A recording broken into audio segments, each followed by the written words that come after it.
은혜 받으실 말씀은 사사기서에 있는 말씀입니다. 우리 주보에 보면 말씀이 한 구절 딱 있습니다.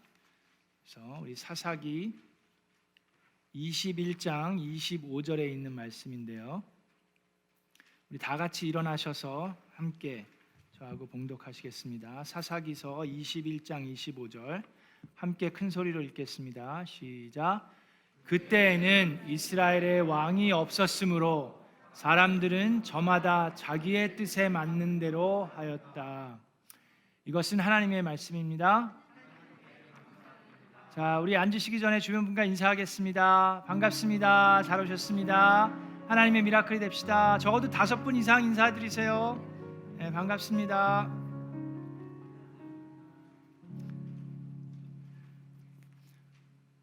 자, 여러분, 어저께 우리 한글학교에서 작은 운동회가 있었습니다. 그래서 우리 선생님들과 우리 어린 아이들이 나와서 함께 재밌는 시간 보냈는데 이를 위해서 수고해 주신 분들이 참 많이 계십니다. 이렇게 일찍 나오셔서 텐트도 지난주에도 치셔야 됐고 이번 주에도 치셔야 됐고 그걸 또 다 이렇게 정리하시고 그러시나 수고 많으셨는데 수고해 주신 분들 감사드리고 또 우리 한글학교 선생님들 또 우리 학부형님들 나와주셔서 함께 참여해 주시고 또 섬겨주셔서 너무나도 감사드립니다. 자, 여러분, 우리는 이스라엘의 역사를 통해서 하나님께서 오늘 우리에게 주시고자 하는 메시지를, 그 말씀을 계속해서 듣고 있습니다. 우리가 지난주 창립 50주년이어서 희년에 대해서 배우면서 이스라엘 백성이 땅을 분배받았는데 그 땅을 어떻게 사용해야 되는지를 배웠죠. 그리고 그 전주는 부활주일이었고 그 전에 우리가 여호수아와 함께 요단강을 건넜고 자, 이스라엘을 점령하기 시작했습니다. 그죠?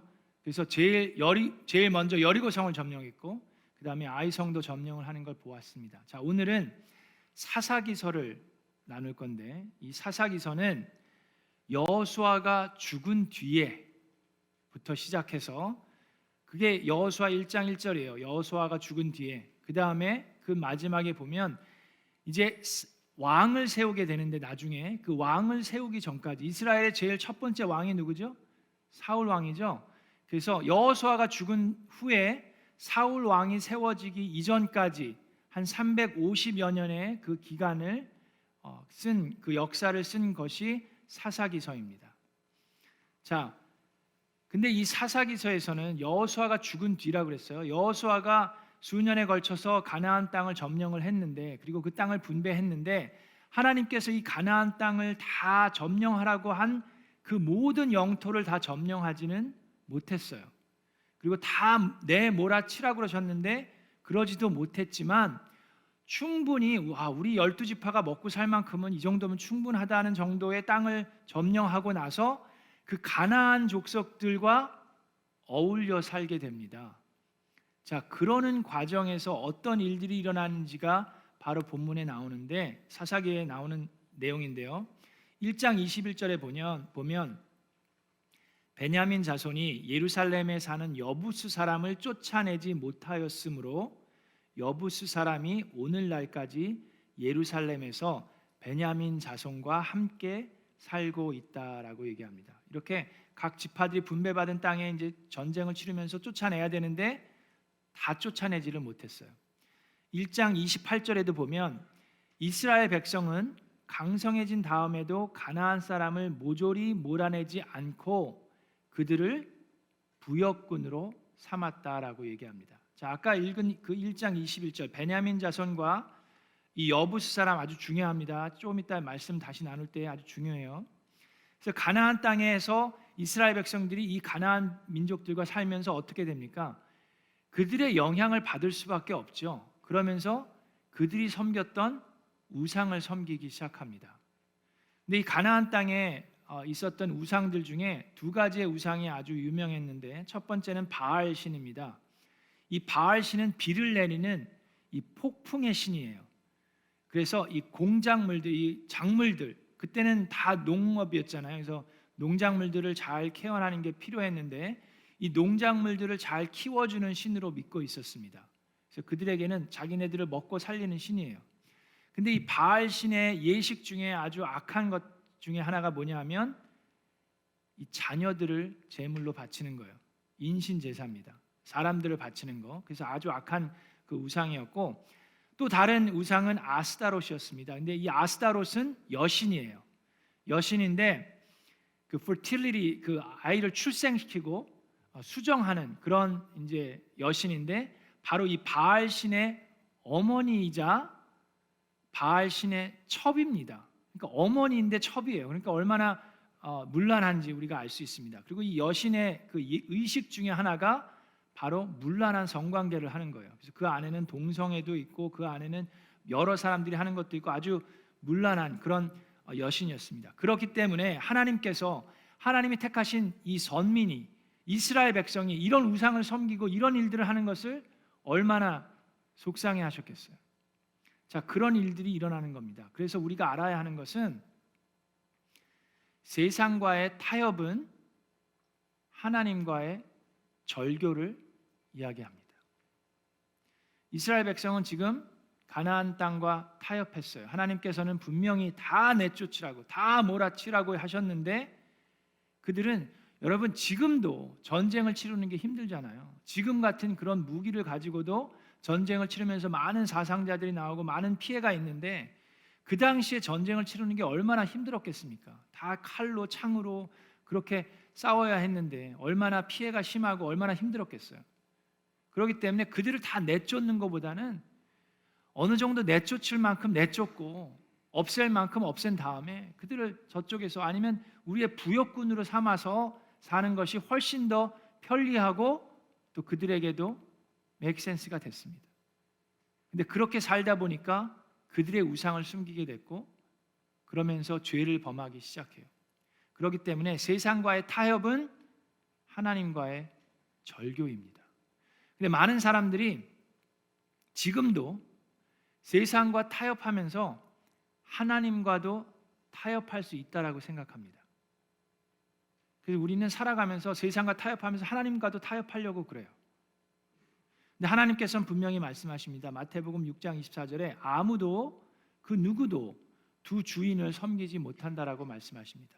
한쪽을 미워하고 다른 쪽을 사랑하거나 한쪽을 중히 여기고 다른 쪽을 업신 여길 것이다. 너희는 하나님과 재물을 함께 섬기지 못한다라고 말씀하셨습니다. 자, 여러분, 한쪽을 사랑하거나 다른 쪽을 미워한다 그랬어요. 여러분, 연애하셨을 때 한번 생각해 보세요. 그때 어땠습니까? 여러분, 뭐 월요일 날 누구 만나고 화요일 날 누구 만나고 수요일 날 누구 만나고 목요일 날 그렇게 연애하면 그게 누굴 사랑하는 겁니까? 그건 사랑하는 게 아니죠.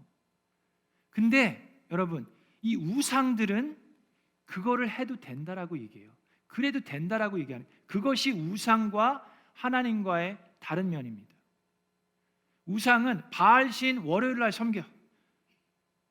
여호와 섬기고 싶어? 여호와는 일요일 날 가서 섬겨. 아스타롯은 수요일 날 와서 해. 그런 식으로 우상 숭배자들은 그런 식으로 살았어요. 이집트에서 그렇게 산 거예요. 근데 오늘날 우리의 삶 가운데도 그런 식으로 살아가려고 하는 사람들이 많습니다. 지금 철학도 마찬가지. 세상 철학에서 뭐라고 얘기합니까? 뭐 포스트 모더니즘이나 relativism에서 얘기하는 게 뭐예요? 이 종교라는 것은 문화와 시대에 따라서 변할 수 있고 다를 수 있습니다. 그리고 그게 괜찮습니다. 그렇기 때문에 여러분은 뭐 불교를 믿으시든 회교를 믿으시든 머슬람이 되시든 괜찮습니다. 그걸 믿으셔도 되고 이걸 믿어도 되고 이것도 괜찮고 저것도 괜찮아요. 그런데 하나님은 뭐라고 얘기하십니까? 하나님은 절대 그럴 수 없다라고 얘기하십니다. 하나님은 진리는 하나라고 얘기하십니다. 그래서 여호수아가 죽기 전에 한 게 뭡니까? 여호와 하나님을 선택하든지 우상을 선택하든지 둘 중에 하나를 하라고 얘기합니다. 둘 다 할 수 없다라고 얘기합니다. 그것이 하나님과 우상들의 차이예요. 자, 그러는 가운데 우리는 이 이스라엘 백성을 조심스럽게 잘 봅니다. 그래서 우리가 먼저 알아야 하는 것은 세상과의 타협은 하나님과의 절교예요. 하나님과도 타협할 수 없습니다. 자, 이 사사기를 보면 계속해서 이 사이클이 계속해서 갑니다. 이들이 우상을 숭배하고 죄를 범함으로 인해서 하나님께서 그들을 디스플린 시키십니다. 훈육하시죠. 매를 내십니다. 그래서 다른 민족으로부터 그들을 침범하게 하시고 그들이 전쟁 가운데 패하게 하십니다. 그래서 그들이 울부짖으며 회개를 합니다. 하나님, 저희가 잘못 살려주세요. 그랬을 때 하나님께서 사사를 택하셔서 그들을 구원해 주십니다. 사사는 여기 사사기서에 있는 사사들은 대부분 전부 다는 아니지만 이 삼손처럼 이 전쟁에 능한 사람들이었어요. 기드온도 그랬고, 자 그런 사람들을 통해서 구원해 주면 평화가 찾아옵니다. 사사가 있는 동안 평화가 뭐 20년, 40년까지도 있습니다. 근데 사사가 죽으면 다시금 그들은 죄악을 범하고 우상과 타협하는데 그 전보다 더 악한 모습으로 돌아갑니다. 그러면 하나님께서 다시금 또 그들을 훈육하십니다. 이 사이클이 계속해서 돌아가는데 조금씩 나아지면 좋겠는데 그게 아니라 조금씩 더 악해지고 하나님과 더욱더 멀어지는 모습을 우리는 볼 수가 있습니다. 그리고 이 사사들도 보면은요, 하나님께서 하신 말씀대로만 행동하는 게 아니라 본인들이 판단해서 하는 행동들이 꽤 있었습니다. 여러분 잘 아시는 뭐 사사들을 다 한 명 한 명 볼 수는 없고, 여러분들이 이름 많이 들어보신 기드온 기억나시죠? 기드온이 300명의 용사를 가지고 13만 5천 명의 이 미디안 사람들을 무찔렀습니다. 대단한 사람이죠. 근데 다 무찔르고 난 다음에 또 어떤 일이 있었냐면, 이 상대방을 무찔렀으니까 거기서 이제 착취해 온 것들이 있잖아요. 금을 다 가지고 오라고 합니다. 금을 가지고 금 귀걸이 같은 거 다 가지고 와갖고 제사장이 입는 그 예복, 예후를 만드는데 거기에는 금으로 뭐 장식으로 뭐 보석으로 다 치장하는 게 있어요. 근데 그거는 하나님께서 기드온에게 그렇게 하라고 한 게 아니에요. 근데 본인이 해보겠다고 그렇게 한 다음에 결과적으로는 어떻게 됩니까? 이스라엘 백성들이 그 옷을 우상처럼 경배하고 거기에 엎드려 절하면서 우상 숭배를 합니다. 기드온도 그런 일을 하게 돼요. 10장에 나오는 입다라는 사사가 있습니다. 그는 굉장한 용사였어요. 근데 그는 길르앗 사람인데 기생의 아들입니다. 그래서 본처의 사람들에게서 쫓겨나요. 본처의 아들에게서 쫓겨나요. 건달처럼 사는데 암몬 자손이 쳐들어옵니다. 이 길르앗 사람 쳐들어오니까 길르앗의 장로들이 이 입다를 찾아가서 우리를 좀 살려달라고 요청합니다. 그래서 입다가 당신들이 나를 쫓을 때는 언제고 이제 와서 왜 다시 나보고 도와달라고 합니까? 그랬더니 입다에게 장로들이 우리의 통치자로 세울 테니까 우리를 이 암몬 자손에게서 구해 주십시오 얘기합니다. 그래서 그들과 조약을 맺고 입다가 가서 이제 암몬 자손을 물리치는데, 자 암몬 자손을 물리칠 때도 이 입다도 하나님이 말씀하시지 않은 것을 본인이 서약을 합니다. 그 하나님께 서약을 하는데, 자 하나님 저를 도우셔서 이 암몬 자손을 물리쳐 주시면, 자 그러면 제가 승리를 하고 집으로 돌아왔을 때 집에서 나를 맨 처음으로 반기는 그 사람을 제가 하나님께 번제물로 드리겠습니다 라고 얘기를 해요. 그걸 하나님께서 그렇게 하라고 한 게 아니에요. 자 그리고 승리를 했습니다. 집에 들어왔어요. 그랬더니 집에서 제일 처음 나온 사람이 누구였을까요? 아내? 그 사람은 그걸 원했나? 모르겠어요. 뭐 종을 원했나? 왜 그런 엉뚱한 서약을 했는지 모르겠어요. 근데 나온 사람은 무남동녀예요. 무남동녀. 하나밖에 없는 딸이 나옵니다. 그랬더니 아이고 이 자식아, 그러면서 이게 다 성경에 있는 얘기예요. 그러면서 왜 아버지의 마음을 이렇게 슬프게 하느냐? 내가 한 게 있는데. 그랬더니 그 딸이 하는 소리가 아이고 아버지, 그러면서 2달만 시간을 달라고. 그 2달 동안 뭐 하느냐면 산에 올라가서 이 딸이 엉엉 웁니다. 난 결혼도 한 번도 못 해보고 이제 죽게 되었으니 얼마나 슬프니까. 2달 동안을 울고 내려오니까 입다가 그 딸을 번제물로 드려요. 자 그런 일이 어떻게 일어날 수 있습니까? 이스라엘 백성들이, 입다는 뭐 본인이 스스로 내가 아브라함이 이삭을 바친 것처럼 나도 내 딸을 바쳐야지 그런 생각이 있었는지 모르겠지만 그것을 하나님께서 기뻐 받으시는 게 아니에요. 그죠? 그런 걸 어디서 배운 겁니까? 바로 우상들에게 배운 거예요. 우상 숭배하는 자들이 하는 것들을 배운 거예요. 이스라엘 백성들이. 그 뭐 하는 겁니까 지금? 우상 숭배의 모습을 가지고 하나님의 성품을 전혀 모르는 그 이스라엘 백성들이 그 땅에서 살고 있는 거예요. 도리어 하나님을 마치 바알신이나 이 아스타로처럼 우상의 성품을 가지고 있다라고 착각하면서 그들은 살아가고 있는 겁니다. 그런 안타까운 모습이 이스라엘 백성에게 있는 거예요. 자, 그 모습은 근데 더욱더 심해지고 악해집니다. 차마 입에 담기조차 어려운 일들이 험한 일들이 이 사사기 시대에 일어납니다. 19장부터 21장을 보면 소돔과 고모라에서 일어났던 일보다 더 심한 일들이 일어나요. 이스라엘 백성에게 레위 남자 한 사람이, 레위는 누굽니까? 제사장이죠. 구별된 사람들이에요. 이스라엘 백성들 12지파 중에 구별된 사람들인데 레위 지파 중에 한 남자가 첩을 데리러 베들레헴에 가서 첩을 데리러 오는 것부터가 잘못된 거죠. 하나님께서 승인한 게 아니에요. 근데 그 첩과 부부싸움을 했는지 왜 그랬는지 이 첩이 마음이 상했어요. 그래서 친정집으로 도망을 갑니다.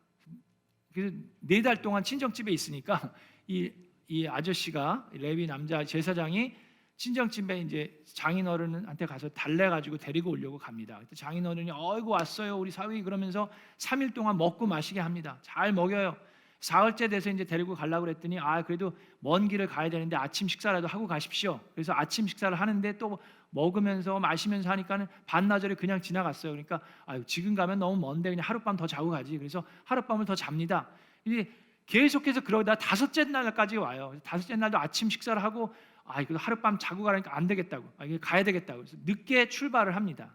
늦게 출발하니까 어떻게 돼요? 해가 지게 되죠. 어두워지는 거예요. 그래서 집에까지 도착을 못하고 이 예루살렘까지 도착을 하게 되는데, 그 당시에 예루살렘이 여부수였어요. 아까 베냐민 지파가 어떻게 했다고요? 예루살렘에 사는 여부수 사람들을 다 내쫓아야 하는데 그러지 못했다고 그랬죠. 그래서 여부수 사람이 지금까지 예루살렘에서 같이 산다고 그랬죠. 베냐민 지파와 그 지파입니다. 자, 여부수까지 이르렀는데 이 레위 제사장이 종이 거기서 자자 그러니까 그게 안 된다. 어떻게 이런 가나안 족속들과 사는데 있을 수 있느냐?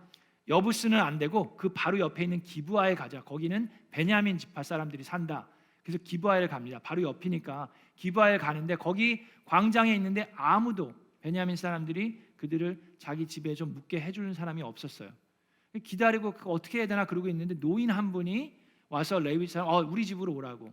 그래서 초청을 해서 그 집에서 즐겁게 휴식을 하고 있는데 그 동네에 불량배들이 찾아옵니다. 소돔과 고모라에서 했던 일이 똑같이 일어나요. 그 손님으로 온 그 레위 제사장 우리에게 주시오. 우리가 관계를 맺어야겠어. 동성애에 대해서 얘기를 하고 집단 성폭행을 얘기하는 겁니다. 그랬을 때 그 노인은 아니요. 우리 손님은 안 되니까 내가 결혼하지 않은 딸이 있는데 그 딸을 내주겠어. 그런 얘기를 하고 있어요. 그때 그거는 불량배들이 거절을 하니까 이 레위 제사장이 자기의 첩 달래가지고 데리고 온 그 첩을 그들에게 내줍니다. 그리고 그들은 밤새도록 못할 짓을 해요. 그리고 새벽녘에 돼서 그 첩은 그 문 앞에 쓰러져서 죽습니다. 제사장이 나가서 이건 진짜 어떻게 이런 일이 있을 수 있나? 그 모습을 보고 그 제사장도 기가 차요. 그 첩의 시신을 12토막을 내서 12지파에 보냅니다. 이런 일이 어떻게 있을 수 있는지. 그래서 이스라엘 모든 지파들이 일어납니다. 그래서 베냐민 지파에게 그 불량배를 내놓으라고 했는데 베냐민 지파가 한다는 것이 그 불량배를 내놓는 것이 아니라 이스라엘과 맞서 전쟁을 치릅니다. 그래서 이스라엘 족속들이 그 베냐민을 완전히 다 초토화시켜버려요. 자기 같은 이스라엘 백성들끼리 전쟁을 치르면서 완전 대량 학살을 해버립니다. 몇 명 남은 사람들을 보면서 이걸 어떻게 해야 되냐면 이스라엘 백성들이 통곡을 합니다. 어떻게 하나님의 백성, 선민들 가운데 이런 일이 우리 가운데 일어날 수 있냐 하고 울부짖는 모습이 사사기 마지막 장에 나오는 거예요. 그 복수의 혈전이. 그래서 여러분 사사기에 나와 있는 내용을 보면요, 처음에 어떻게 했다고요? 여호수아가 죽은 뒤에 그 다음에 마지막 절에 뭐라고 나옵니까? 그들은 자기의 뜻에 맞는 대로 살았다. 그 가운데 있는 내용들이 바로 그런 내용들이에요. 그 모습을 보면 결론이 나옵니다. 결론은 뭐예요? 이스라엘 백성들과 가나안 백성들과의 차이점이 없어졌다는 겁니다. 구별된 모습이 전혀 없어요. 더 악하면 더 악했지. 근데 이거는 너무나도 안타까운 사실입니다. 여러분 우리는 1년 동안 하나님께서 어떻게 이 선민들을 택하셨는지 배웠어요. 창세기 1장 1절부터 하나님께서 하나님의 형상대로 인간을 창조하셨는데 그들이 악을 택함으로 본인들이 옳고 그름을 선택하겠다고 본인들이 하나님이 되겠다고 선택함으로 홍수로 인해서 다 전멸시키시고 새롭게 시작하셨어요.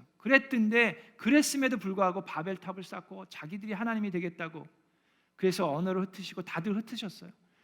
계속해서 우여곡절 끝에 하나님께서 아브라함을 통해서 나의 백성을 내가 택해서 내가 하나님임을 다시금 알리고 그들로 하여금 하나님의 백성이 어떤 것인지 온 인류에게 보여주겠다라고 하셨는데 그 이스라엘 백성들이 어떻게 살아갑니까? 그래서 광야에서 40년 동안 하나님께서 훈육하시면서 새로운 세대를 일으키셔서 드디어 가나안 땅까지 들어간 거예요. 여호수아가 있는 동안에는 괜찮았는데 그가 죽은 뒤에는 그러면서 사사기에서 마지막으로 하는 얘기가 뭐예요? 그들의 희망이 뭐였습니까? 이런 모습을 보면서 옷을 찢으며 울분하고 통곡하는데 그들의 희망이 뭐였어요? 그들의 희망은 왕이에요, 왕. 여기서 뭐라고 우리가 지금 읽은 본문 말씀이 뭡니까? 그때 이스라엘에 뭐예요? 왕이 없으므로 사람들은 저마다 자기의 뜻에 맞는 대로 하였다. 이 사사기가 이렇게 끝나고 지금 이 구절 그때 이스라엘의 왕이 없으므로는 마지막 사사기 부분에 가면서 4번이나 반복해서 얘기합니다. 그걸 왜 그렇게 얘기합니까? 사사기 이후의 시대가 뭐예요? 왕정 시대죠. 왜 이스라엘 백성에게 왕이 필요했는지를 이 사사기를 통해서 알려주고 있는 거예요. 그래서 이스라엘은 그토록 왕을 간절히 원했습니다. 그런데 그들이 알아야 되는 게 뭐예요? 하나님이 왜 그거를 그렇게 싫어하셨습니까? 그들에게는 이미 왕이 있었어요. 하나님께서 신정적 왕으로 다스리셨는데 그들은 눈에 보이는 왕을 원했어요. 눈에 보이는 사사를 원했어요. 근데 눈에 보이는 그 사사는 언젠가는 죽습니다. 언젠가는 힘을 잃어요. 언젠가는 그도 타락합니다. 그러면 다시금 그들은 죄를 범하게 돼요. 이제 우리가 앞으로 사무엘상, 열왕기상, 상하를 보면서 왕을 세워나가는 모습을 볼 텐데 왕은 어떻습니까? 첫 번째 세운 왕, 사울 왕, 다윗 왕도 마찬가지예요. 다윗 왕도 죄를 범하죠. 솔로몬 때문에 나라가 갈리죠. 솔로몬 왕 때문에 마찬가지의 모습입니다. 그러면 사사기는 여기서 끝나요. 만약에 우리도 여기서 끝나면 우리는 소망이 없습니다. 그런데 우리에게 하나님께서 놀라운 왕을 주셨어요. 그게 우리가 부활절 때 배운 거 아닙니까? 그 왕이 누구예요? 다윗 왕입니까? 예수 그리스도가 바로 우리의 왕입니다. 근데 그 예수 그리스도는 변하지 않으십니다. 절대 타락하지 않습니다. 그 예수 그리스도는 그분의 죽으심으로 우리를 살리셨습니다. 여러분, 근데 오늘 살고 있는 우리도 바로 그 왕이 필요합니다. 이스라엘 백성에게만 필요한 게 아니라 우리 집에도 필요합니다. 여러분 가정에도 필요한 왕이 있습니다. 여러분 가정에 누가 왕입니까? 아버지가 왕입니까? 그러면은 힘들 수 있어요. 그래서 어머니가 왕입니까? 여왕? 좋을 때도 있어요. 그런데 어려울 때도 있어요. 그로 인해서 고난 가운데 있을 수도 있습니다. 우리 집안에 필요한 왕은 누구입니까? 영원토록 변하지 않는 예수 그리스도를 왕으로 모시시는 저와 여러분 되기를, 저와 여러분의 가정이 되기를 주님의 이름으로 축원합니다. 교회도 마찬가지입니다. 교회 왕이 누굽니까? 교회 왕이 필요합니까? 필요 없습니까? 필요하죠. 교회 왕이 누굽니까? 담임 목사입니까? 백동진이에요? 그러면 큰일 나는 거지. 이제. 장로님들입니까? 안수 집사님들이에요? 교회의 왕은 누굽니까? 예수 그리스도 뿐인 줄로 믿습니다. 나라도 마찬가지예요. 나라의 왕이 예수 그리스도가 아니니까 지금 저런 일들이 곳곳에서 일어나는 겁니다. 여러분, 지난주에도 제가 교회에 대해서 얘기했죠. 마찬가지입니다. 자, 지금도 보면 이스라엘 백성은 이 사사기 시대의 이스라엘 백성의 모습을 보면 어떤 모습을 볼 수 있습니까? 하나님이 이스라엘의 왕국을 세워주길, 나의 왕국을 세워주기를 원하는 모습입니다. 마치 예수님이 나의 교회를 세우기 원하는 교회, 기억나세요? 그런 교회들의 모습이에요. 그런 사람들의 모습이고, 사사들의 모습은 어떤 모습입니까? 내가 하나님의 왕국을 세우겠다, 마치 내가 예수 그리스도의 교회를 세우겠다라는 모습이 있는 거예요. 그들은 하나님께 쓰임을 받았어요. 그럼에도 불구하고 하나님이 하라고 그런 게 아니라 내가 알아서 그 예복을, 가진 보석으로 만든 그 예복을 만들어 왔어요. 근데 하나님을 위해서 만들었지만 그것을 통해 사람들이 우상 숭배합니다. 입다도 뭐예요? 왜 딸을, 무남 동료인 딸을 갖다 바쳐요? 그 딸을 왜 죽입니까? 하나님을 위해서 한다고 했지만 그것은 하나님이 원하는 게 아니에요. 도리어 하나님을 욕보이는 겁니다. 그것을 우리는 오늘도 조심해야 합니다. 하나님이 나의 교회를 세우는 분이 아니에요. 내가 하나님의 교회를 세우는 것도 아닙니다. 그러다가 예수 그리스도의 이름을 욕보이게 할 수 있어요. 우리가 하는 것은 예수 그리스도께서 우리의 믿음 위에 예수 그리스도의 교회를 세워가는 것입니다. 예수 그리스도를 우리의 가정의 왕으로, 우리 교회의 왕으로, 우리의 나라의 왕으로 세울 때에 우리의 믿음 위에 예수 그리스도께서 하나님의 나라, 하나님의 왕국을 세워주실 줄로 믿습니다. 그것을 기대하고 그것을 소망하며 살아가는 저와 여러분 되기를 주님의 이름으로 축원합니다.